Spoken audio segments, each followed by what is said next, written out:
Hello, my name is Wendy K. Cotton, and this is my final video reflection for Relo 730, the Black Church and the Black College. This course has really deepened my understanding of how two sacred institutions, the Black Church and the historically Black colleges and universities, have worked in tandem to act as sanctuaries of faith, education, liberation, and most importantly, Black resilience.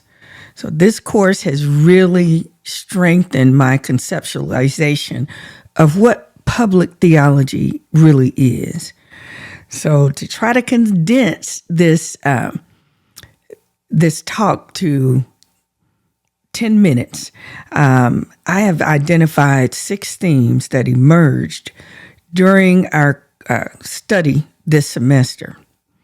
The first is the Black Church as sacred resistance. Therein lies the concept that God is close to those who are brokenhearted. He is present with us in the struggle for justice. He's not distanced himself from us, but he's right here with us. And the Black sacred cosmos is that this embodies the Black Church as sacred resistance.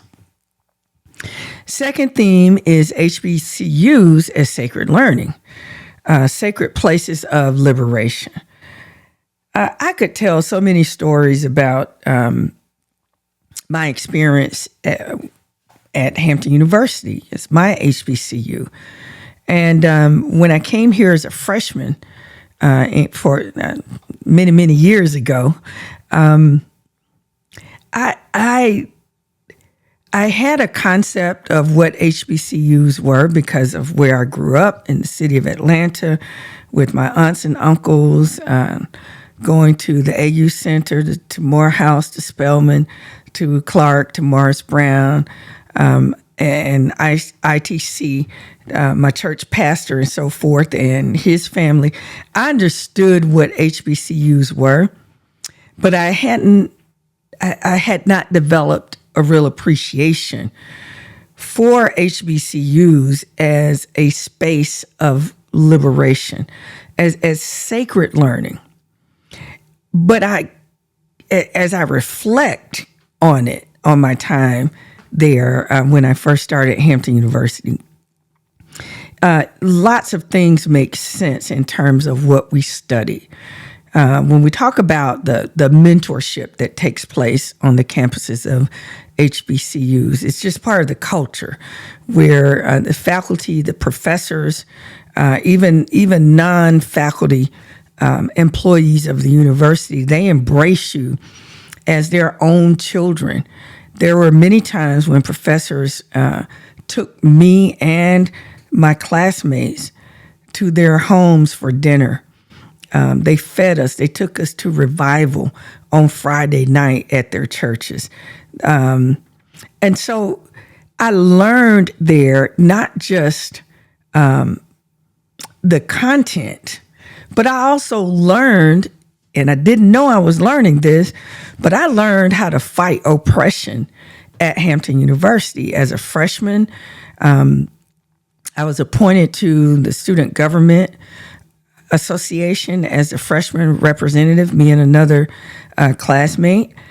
And this was during the time when South Africa was still under apartheid. And so I learned what that is. I learned what the boycotting that took place of all the companies who would not divest from South Africa. We also studied places in America that mirrored the governmental structure and the oppression of South Africa and their government. And we focused on a place in Mississippi, my husband's hometown, my husband's home state. But it was it's a place that's well known now for their casinos because it is a thriving economy now for the state of Mississippi. But during that time, Tunica, Mississippi was the poorest place in the United States of America. Predominantly Black, but no Black representation in their leadership. And the poverty was abject poverty. The schools were in deplorable conditions. Students were not even going to school. And so many of them lived in shanties.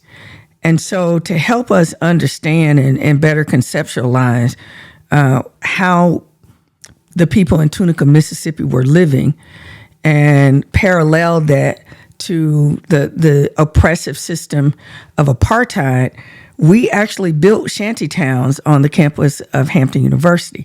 I was learning then what it meant to resist oppression. Okay, I didn't know I was learning it, but I was learning it.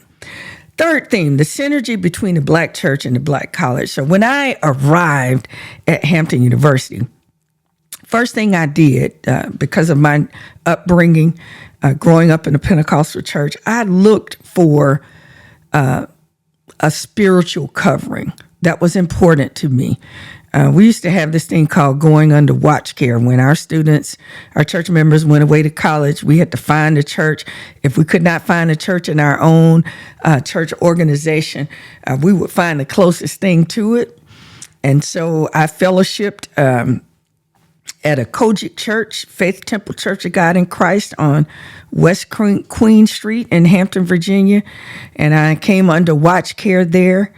And I was nurtured there, but I was also nurtured spiritually by the things that took place on campus. I joined the gospel choir. I would often find myself in the Memorial Chapel on Hampton's campus, playing the piano, just going there to meditate. And so even though it was not overtly stated, there was an underlying theme of the synergy between the Black church and the Black college. And what we learned in this course study is that many of our Black colleges were started by the Black church or in connection with the Black church, their support. The AME Church, founding Shaw University, also Morris Brown College, and we'll talk about that in a few minutes. So then another theme is the Black, let me go back to the synergy between the Black church and the Black college. What I want to emphasize is that these two anchor institutions in the Black community are inextricably linked. There is no separation, and I didn't understand that growing up. I saw them as two very separate entities where the Black church is where you go and you get saved and you get your spiritual nourishment and you learn how to live a life of sanctification. And you get ready for Jesus's return. All right. That's what I knew the Black church to be at that time. And the Black college was where you went to learn and to acquire the skills and the education needed to change your economic situation or improve it. The fourth theme, the Black value system and divine reversal. So Dr. Betts talked about the way we use alliteration to in the Black vernacular to describe our struggle and our persistence, turning lemons into lemonade. Or one of my favorite public theologians, Reverend Dr. Freddie Haynes, said, they gave us hell and we gave them Hampton and Howard. Or as Dr. Betts said, they gave us chains, as in chains on our arms, and we gave them church bells. So that alliteration signified what we cherish the most in the Black value system is faith as a form of resistance. And then the fifth theme, Black resilience, the story of Morris Brown College. I have a personal story about Morris Brown. I was going to college with my aunt. when I was a toddler, when I was maybe 3, 4 years old. She would take me with her to her classes. Not every day, not all the time, but I loved hanging out with my Aunt Rita, and she would take me to class with her. And I remember going to her class where she would take notes in her lectures, and I would sit there with my toys and my snacks. I remember the big grandfather clock on campus, the bridge, walking under it, walking on it, and all of the different landmarks on the AUC campus. It was really, it felt like a personal loss when Morris Brown lost its accreditation. The AU Center just didn't feel complete. And by the AU Center, I mean the Morehouse, Spelman, Clark, Morris Brown, ITC, Interdenominational Theological Center. They made up the largest consortium of Black colleges and universities in the world is the AU Center. And it seemed very incomplete when Morris Brown lost its accreditation. But their story of revival is nothing short of a miracle. The president, Dr. Kevin James, his commitment to speak to the valley of dry bones, as he said in his sermon at Alfred Street Baptist Church for HBCU Day, another example of the synergy between the Black church and the Black college. But when he said he went there and walked the campus, and he was talking to God out loud, because he knew, just as the Lord had done with the prophet Ezekiel, he knew that there was, on the campus in its current state, the institution was in a state of death and depravity. But he spoke to the valley of dry bones, and he prayed to the Lord for guidance.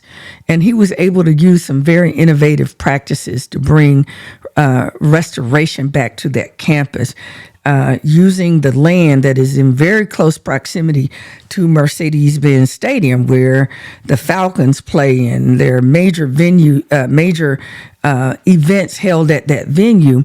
But there was a dearth of hospitality in the area. And so using the land partnering with Home Depot and other philanthropists and Hilton hotels to build a hotel on the campus, and then to have an academic focus on the hospitality industry and majors centered around that.